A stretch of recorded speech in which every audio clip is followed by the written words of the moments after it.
নমস্কার বন্ধুরা, জয়ার পাকশালাতে সবাইকে স্বাগত। আজকে গণেশ চতুর্থী স্পেশাল মোদক করে দেখাবো। রেসিপিটি পুরো দেখার অনুরোধ রইল। এই সিদ্ধিদাতা গণেশের পুজোয় মোদকটা অবশ্যই লাগে। আসুন দেখে নেওয়া যাক আমি ছানা দিয়ে এই মোদকটা বানাচ্ছি, কিভাবে বানাচ্ছি। এর জন্য আমি 500 গ্রাম দুধ নিয়ে আগে থেকেই ছানাটা কাটিয়ে জল ঝারিয়ে রেখেছি। একটা মিক্সির জার নিয়েছি, তার মধ্যে ছানাটা আমি দিয়ে দিলাম।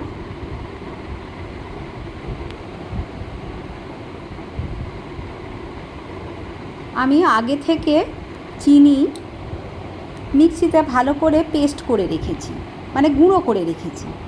সেই গুঁড়োটা আমি দিয়ে দিলাম এখানে 3 চামচ।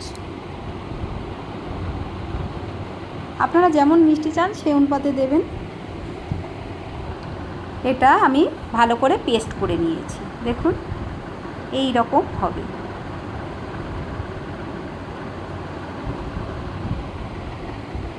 এটা পেস্ট করা হয়ে গেছে।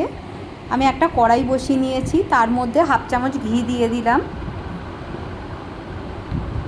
ঘিটা ভালো করে কড়াইয়ের চারদিকে লাগিয়ে নিলাম।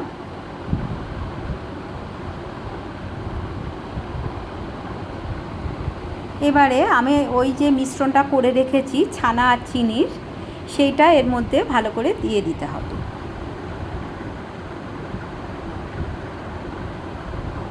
ফ্লেমটা একদম মিডিয়াম টু লোতে রাখতে হবে। প্রথমে এটা এরকম একটু লিকুইড টাইপের হবে।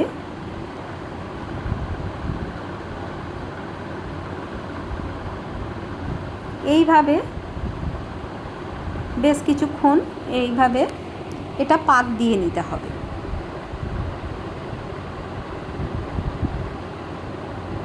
এইভাবে মোদক অপূর্ব খেতে লাগে।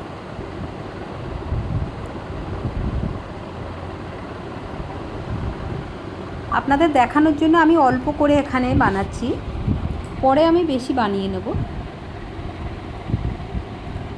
এলাচের গুঁড়ো দিলাম 1/2 চামচ, খুব সুন্দর একটা এলাচের ফ্লেভার আসবে।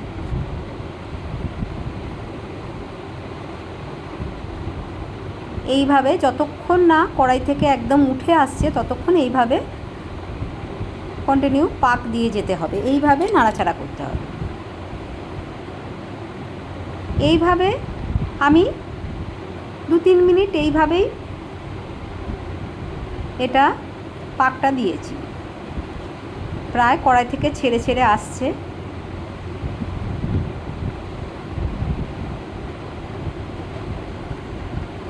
এর মধ্যে আমি একটা গ্রেটার নিয়েছি, এখানে 6-7টা কাজু এইভাবে গ্রেট করে নিয়েছি। আপনারা মিক্সিতে একদমই পেস্ট করে দিতে পারেন। আমার খুব কম কাজু, তাই জন্য আমি এইভাবে গ্রেট করে দিচ্ছি। আপনাদের যদি বেশি পরিমাণে থাকে তাহলে কাজুটা পরিমাণটা বাড়িয়ে দেবেন। গ্রেট করা কাজুটা এর মধ্যে দিয়ে দিলাম। অপূর্ব একটা টেস্ট আসবে এই কাজুটা। এটা অপশনাল, আপনি দিতেও পারেন নাও দিতে পারেন, কিন্তু এটা দিলে অপূর্ব টেস্ট একটা আসে।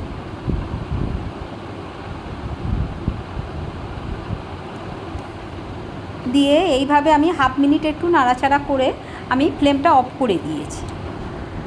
দেখুন একদম কড়াই থেকে এটা উঠে উঠে আসছে, তার মানে এটা হয়ে গেছে। একটা প্লেটে ঢেলে নিলাম।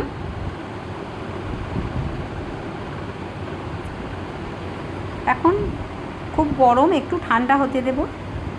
খুব ঠান্ডা যেন না হয়, যখন হাতটা দিতে পারবো সেই রকম ঠান্ডা করে নেব।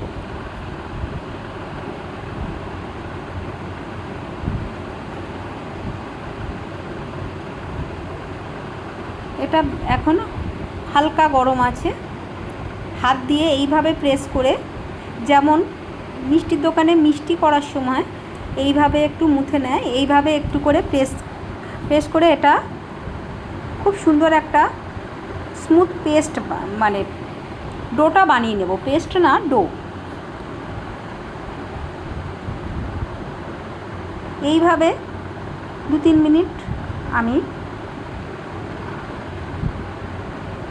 খুব সুন্দর সফট হবে মিষ্টিটা, মোদক আর কি। এটা হয়ে গেছে। আমি এটা বেশ মিডিয়াম সাইজই করব। 5টা আমার হয়েছে। এইভাবে দেখুন, আপনাদের মোল্ড সবসময় বাড়িতে থাকে না, তখন এইভাবে হাত দিয়ে খুব সুন্দর শেপের করা যায়। দেখুন আমি একটা দেখাচ্ছি কিভাবে করছি।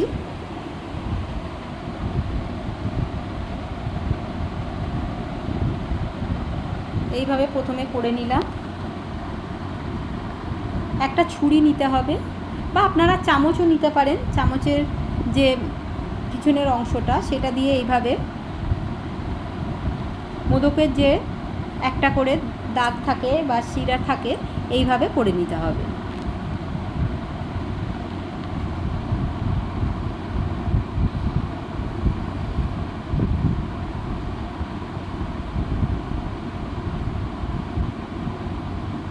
এটা হয়ে গেছে। আমি কিছু পেস্তা নিয়ে মিহি একদম গুঁড়ো করে রেখেছি, সেই পেস্তাটা এর মধ্যে দিয়ে দিচ্ছি। এটা দেখতেও সুন্দর লাগবে আর খেতে তো খুবই সুন্দর লাগে। আবারও একটা করছি।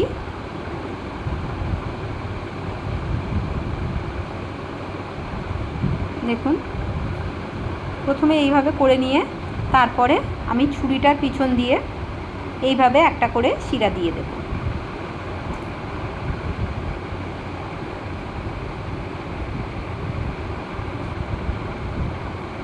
বাজার থেকে তো এনে সবসময় দেওয়া হয়, কিন্তু এইভাবে যদি বাড়িতে নিজের হাতে বানিয়ে গণপতি বাপ্পা যদি দিতে পারেন, তাহলে খুবই নিজেরও ভালো লাগে আর গণেশ মহারাজও খুবই খুশি হয়।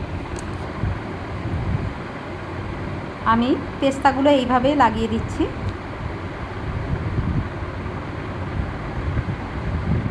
আরও একটা বানাচ্ছি।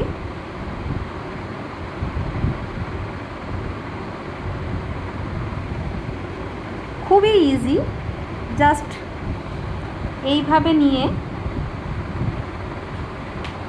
আর ছুরির পিছন দিয়ে এইভাবে কাঠগুলো লাগিয়ে নিতে হবে।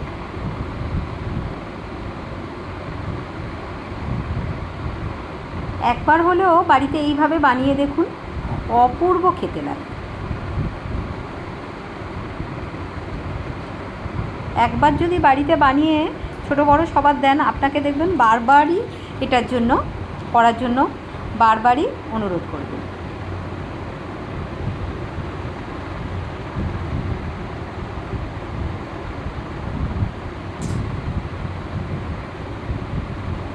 এইভাবে মাথার কাছটা একটু এইভাবে টিপে নিলে দেখতে বেশি ভালো লাগে।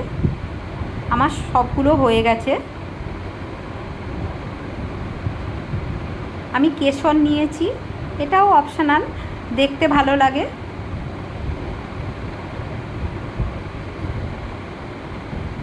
খেতে তো ভালো লাগেই। এইভাবে আমি একটা করে কেশর, একটা দুটো এইভাবে আমি কেশর দিয়ে দিচ্ছি।